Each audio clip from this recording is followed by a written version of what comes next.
for giving me this opportunity to stand here. Before moving on to the topic, I would also like to acknowledge a few people here. The topic which I am going to talk about, it's an innovation from our CanvasM subsidiary, which is a joint venture between Tech Mahindra and Motorola. So Sirisha Buragunti, who is the CTO, I would like to thank Rohit Pandarkar and also Anshul Gupta, who have helped me in putting this story together and bringing this up to you.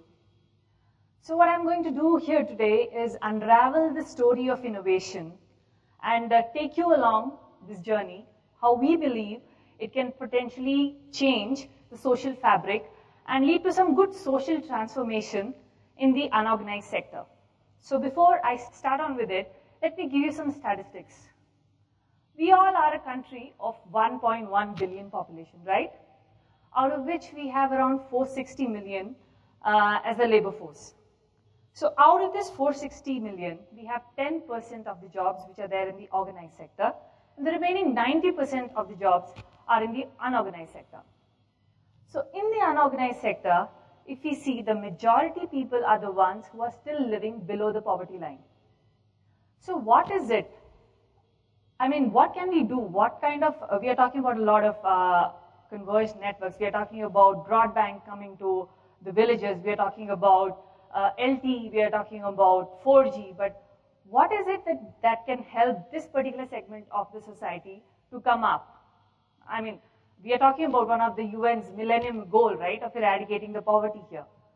So we see what is the kind of potential, this sector has, the demand it has for now and in future as well. So let's talk about it. Let's from the statistics, let's move on to how the industry, how this unorganized sector. When I'm talking about this unorganized sector, I'm talking about very contemporary stories, which all of us, I think if we have working ladies who are here, sitting here, they would very well understand how their life gets disrupted if their maid or a cook doesn't come in the morning. Or what happens if one fine day, they are left in the lurk and they have to find for a replacement for a blue-collared worker. What do you do? What do you do?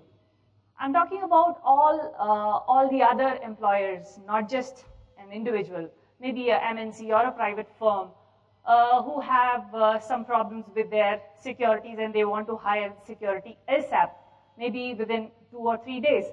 Where do they go? How do they go about it? So I like to put here two perspectives here, the job seeker perspective and the job provider perspective. So when I'm talking about the job seeker is a blue-collared worker who is working in an unorganized sector here. He can be a maid, he can be a cook, he can be an industrial worker who is working for odd jobs, maybe under contract, maybe full-time. You are talking about the drivers, we are talking about retail salesmen, and many other such segments. So these people, essentially, they are still governed by the middlemen and the agents to get the jobs. We can say mobile is ubiquitous. We can say that all our panwalas, doodwalas, everybody carry mobiles. But what do they essentially do with the mobiles? I asked my maid, what do you do with this mobile? She says, I make calls, I receive calls, and that's all. Even for making call, I have to write. She's not literate. She doesn't understand alphabets. She doesn't know the language, English. So what she does, she only understands numbers, and I have to write that boldly on her personal diary and tell her, if you're not coming tomorrow, please inform me today. I think many of us would reverberate the same sentiment. So if you see, I want to take both the perspectives together. I want to say, for job seekers, what can they do? These people are not literate enough. They have technology as a barrier. They have language as a barrier. And in most of the times, they cannot take advantage of the internet the way we do to conduct our lives and our businesses. So there are so many opportunities there, especially if you take in a city like Bangalore or Delhi or NCR. There are so many odd jobs. So how do these job seekers reach such a big portfolio?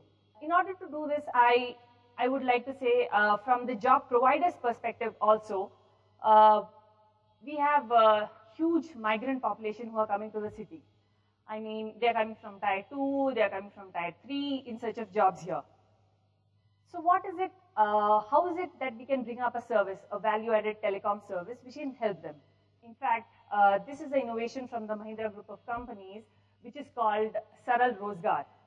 So what it does is, it's a value-added service. It connects the blue-collared workers with the job providers seamlessly using mobile as a service. So we were talking about the technology barrier here, right? So when we talk about the technology barrier, how are we taking this information out to them? So what we are doing here is, we are having a voice-enabled platform. Voice-enabled platform in the sense, we have the logo of this particular Rozgar. It goes, Number Ghumao Rozgar Pao. So what it is about is a 1-800 number where these guys can give a call. You'll be directed to a human assistance, and those guys will take you in a step-by-step way to register to the service, for you to create a profile on the internet. Basically, idea is to digitize the job seeker information and make it organized in a data bank. So when we are talking about this service, we are saying that this is a voice-enabled platform. They are dialing a 1-800 number, which is accessible throughout the country. You are assisted by a human assistant who actually talks to you in a native language and says, create a profile. You do all the profile searches and helps you. So that is what this whole portal is about. So what is it that we are trying to do with this particular service? We are trying to remove the market inefficiencies here. We can take the example of two maids, say for example, one is working in a city and one is working in a semi-rural area. Both of them have similar educational backgrounds. Both of them speak the same language. Both of them do the similar kind of work profile. But one gets a $50 per month and the other gets a $100 per month. Why? Simple, because the first maid is connected by her sister who works for some rich family, for example. And the second one, she lives in a slum. She was referenced by one of her friends, and she is aware of only such opportunities. That is as simple as that. So how do you remove this market inefficiency there? Second example, say for example, job seekers, from a job seekers and a job provider's perspective, I, for a matter, am limited to the kind of references which I can give to my friends or to my security guard or my neighbors in case if I want to find some maid cook and so on. And then let's put a third perspective also there. We're talking about the location here. So if people who are aware of the Bangalore traffic will see that in case if I want to travel from a central Bangalore to a south Bangalore, it definitely takes me close to 60 to 90 minutes here. So both the workers, both the employers and the employees would prefer the workers and the opportunities within the proximity, right? What we bring as a service is, in case if we are able, say for example, Mrs. Wankhede wants to hire a driver, she just logs on to the site where we have all this digitized information about the job seekers, and she just puts in job category. She says, I want a person who can talk Kannada, and he should be within this proximity, say for example, central Bangalore, and most importantly, the price, the salary, what she is ready to pay to the driver. If these four parameters are met, what our research says is the interviews happen and the employee is hired. So when we see this particular service, it will not only help these migrant population, it will be opening a lot of doors for our job seekers, and what we essentially call is job diversification, income variation, and a transparent price discovery in the market, right? We enable all this. So all this is, if we can say, this will help the job seekers in getting a perfect job and having a lot of options in the market as well. So let's get on to saying how this service, what is the USP of the service? As I mentioned, the USP of the service is nothing, but it's a voice-enabled platform which is able to reach the job seekers in their own, in a technology, in a way in which they understand, right? So let's talk about C.K. Prahlad's we know he's a master of BOP innovation. The BOP innovation is nothing but the bottom of pyramid segment. So what he mentioned is, in case the next growth engine that has to come from the 4 billion odd poor people in this whole world. So for making any innovation viable and of commercial value, you need to tie up with civil society organizations, you need to tie up with local governments, and so on. Without this, you cannot make a model which can be of a commercial or a viable business sense. So he also, in his book, which is called The Fortune Under the Bottom of the Pyramid, he's talking about various innovation principles, various principles which govern this kind of a BOP product or a service which is out there. What is it? What are the different principles which this kind of innovation should have? So what we are saying is, he mentions that first and foremost, this innovation should survive the price performance. So when I say price performance, he should be very competitive in the market so that he can survive the BOP segment. Second one he says is, you should bring out a hybrid solution. Hybrid solution in terms of you should be able to blend the old and the new technology and deliver the solution.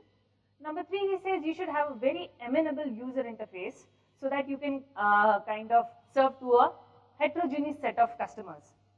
And fourth, it should be a scalable solution. It should be based on some broad architecture where you can build in even more features for this kind of service. So while I was doing this study on this innovation, I just tried to run this particular innovation through all these parameters what Mr. C.K. Prahlad had put.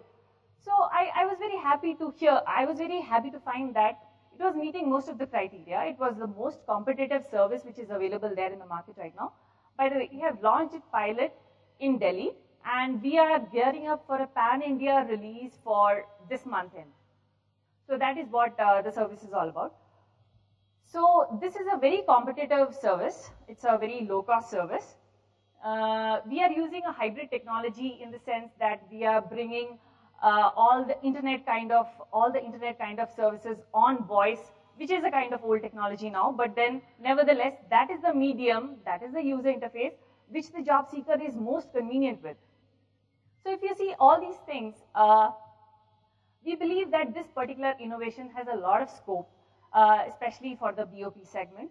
It's based on a very broad voice platform. There is a huge future potential for this. For example, right now it is just the Saral Rozgar, but we are planning to have, say, Saral Education or Saral Consulting or Saral, say, mobile counseling for the skilled and the semi-skilled workers.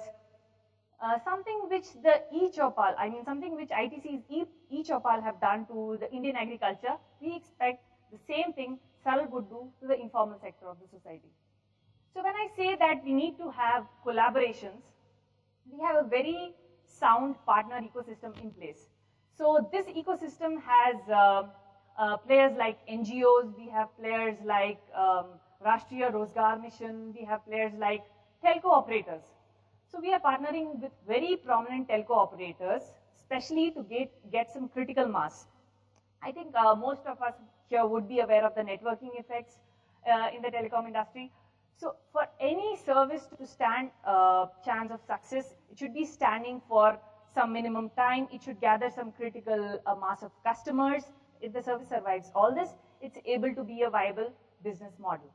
So for the same, what we are trying to do is we are trying to partner with a very prominent mobile telco operator based in India, and we are going to push out this job information on a very meager monthly subscription of, say, 30 bucks, 40 bucks.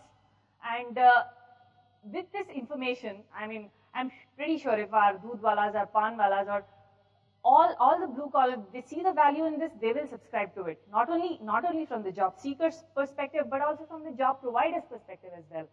So I'm pretty sure we are having a lot of subscriptions for cricket alerts. We are having subscriptions for matrimonial alerts and what have you. If you see the value in this particular innovation, I'm pretty sure a lot of us would be subscribing to this kind of service.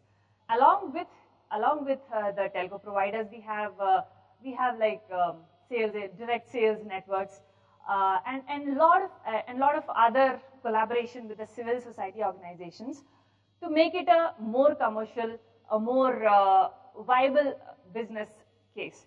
So this will help us in increasing user base, increasing the user base of the job seeker, job provider, and thus making it a more successful service. So when we are talking about the collaboration, right now we are aware of NREGA, which is our government initiative for allowance, where we say we'll give them 100 days of work in a year to an adult in every household, right? So this NREGA, we can talk about NREGA on voice, right? Right now they're governed by some cards which their identity, similarly with coming up with our UID or the Aadhaar program, we are talking about integration with the UID program. How would that help us? That would help us in a background verification of both the job seeker and the job provider, right? So there are huge potentials. So what I'm trying to say is this is a very broad platform, very, very broad platform, which has a huge scope of adding on features and making life very easy for our unorganized sector more organized, giving them a lot of options so that they can have a self-respect, self-dignity, and at the same time, it will help with their economic and the social welfare.